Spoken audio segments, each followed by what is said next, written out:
G'day, Paul here, out in the shed because as you can hear probably it's raining on the roof and I didn't want to go outside anywhere, so we come into the workshop. And our meditation today is coming from 1 Peter chapter 2, and the heading is Living Godly Lives in a Pagan Society.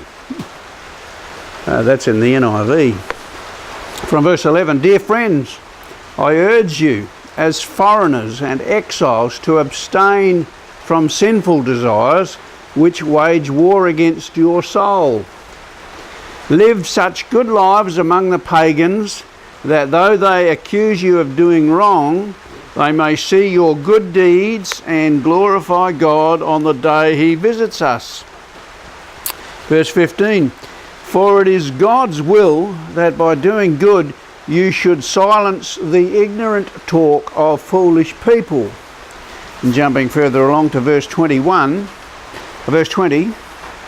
it says, But if you suffer for doing good and you endure it, this is commendable before God. To this you were called, because Christ suffered for you, leaving you an example that you should follow in His steps. Wow, that's a pretty hard ask and a pretty tall order for us to follow in the footsteps of Jesus. Even as a child, when Jesus stayed back in the temple talking to the chief priests and the scribes and the teachers of the law, his parents missed him and they go back and they say, Why weren't you with us? And he says, Didn't you know that I must be about my Father's business? So if we're going to follow in Jesus' footsteps in any way at all, then we've got to be about His Father's business. And what's His business? Is to love one another, love our neighbours as ourselves, and to introduce them, if we can, to the love of God. Introduce them to Jesus. Be evangelists, be teachers, be healers, be prophets.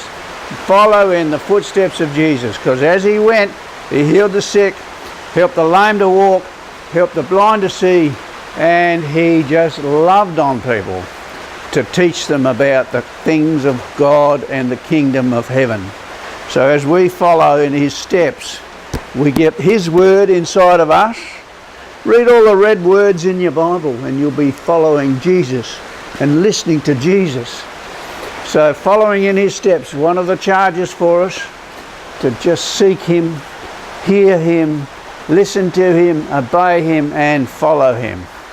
That's our meditation for today. You have a great day. Get into the Word and let the Word get into you. We'll see you later. Bye now.